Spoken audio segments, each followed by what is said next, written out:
देखिए, बोरी थाना में खड़े हुए हैं। दो सरपंच महोदय हैं, आसपास के गांव के हैं। एक बोरी के ही हैं और एक डोमा के हैं। और जो शराब दुकान खोली जा रही है, नई शराब दुकान है, उसके विरोध में सभी ग्रामीण खड़े हो गए हैं लगभग। आइए जानते हैं इनसे कि क्या मांग है। सरपंच जी, कैसे क्या चाहते हैं आप लोग?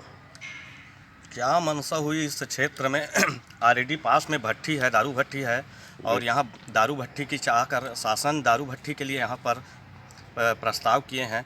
वो चाह रहे हैं कि भट्टी खोलने से जो व्यापार है वो बढ़ेगा। मैं ये चाहता हूँ इस प्रकार से अगर व्यापार बढ़ेगा तो हर जो मेन गांव है वहाँ पूरा भट्टी खोल दे और राशन जहाँ बट रहा है वहाँ पर दारू बांट दे। मैं यही चाहता हूँ कि हमारा क्षेत्र बहुत शांत क्षेत्र है। इस प्रकार से अगर दारू भट्टी खुलता है तो निश्चित यहाँ पर हमारे पूरे क्षेत्र में बहुत ही दहशत का माहौल रहेगा और आए दिन लड़ाई झगड़ा होते रहेंगे। डोमा वाले सरपंच जी, आप क्या बोलना चाहेंगे?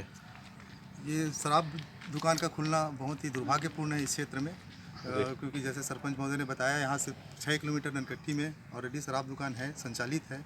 10 से 12 किलोमीटर जालबांधा में नया शराब दुकान अभी खुला है। और उसके बाद भी ये बोरी में जो शांत माहौल यहाँ पे है, उसमें एक फिर शराब दुकान खोलना, ये सरकार की मंशा हमको समझ नहीं आ रही है। न तो उस विभाग की मंशा समझ में आ रही है, न तो जो व्यक्ति जो विशेष उस काम के लिए भिड़े हैं उसकी मंशा समझ नहीं आ रही है कि यहाँ का माहौल क्यों बिगाड़ना चाह रहे हैं।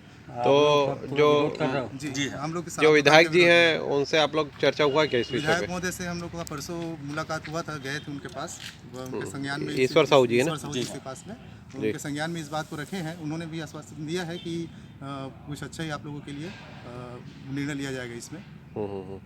तो शराब दुकान अभी तक नहीं खुली है, तो क्या उसमें यहाँ पे अवैध शराब का बिक्री हो रहा है, जिसको देख के सरकार सोच रही है कि अवैध बिक्री को रोकने जी के लिए? नहीं, ऐसा नहीं। यहाँ शराब 6 किलोमीटर में जो है तो वहाँ पे अवैध शराब की बिक्री की बात ही नहीं है। जहाँ पे दही होता है वहाँ की बात अलग रहती है।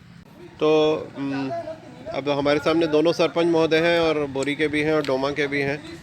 तो अब आप लोग आगे आने वाले समय में क्या कदम उठाने वाले हैं? हम लोगों ने कल कलेक्टर महोदय को इस संबंध में ज्ञापन दिया है। उन्होंने आश्वासन दिया है कि आज निर्णय लेकर कुछ जानकारी भेजेंगे। अगर हमारे विरोध के पक्ष में अगर निर्णय नहीं आता है तो हम लोग को कल प्रदर्शन इस संबंध में आसपास के समस्त गांव ग्रामीणों को लेकर के एक धरना प्रदर्शन का हम लोग का कल का कार्यक्रम तय है। शासकीय दुकान है, कल 10 बजे से।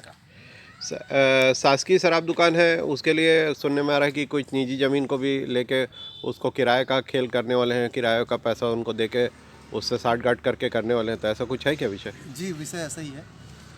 शासकीय पूरी पंचायत ने शासकीय ज़मीन देने के लिए मना किया हुआ है, तो किसी ने अपना निजी ज़मीन उसी से लिए उपयोग करने के लिए अनुमति दिया है। अगर जैसे गांव के सरहद के बाहर या किनारे में कहीं अगर शासकीय ज़मीन को अगर देने पड़े जिसमें आप लोग को रेवेन्यू भी मिल जाएगा, जी तो ऐसा संभव है क्या? रेवेन्यू के लिए बहुत सारे और साधन हैं। इस प्रकार के माध्यम से रेवेन्यू लेना ये अनुचित है हमारी नज़र में। ठीक, धन्यवाद।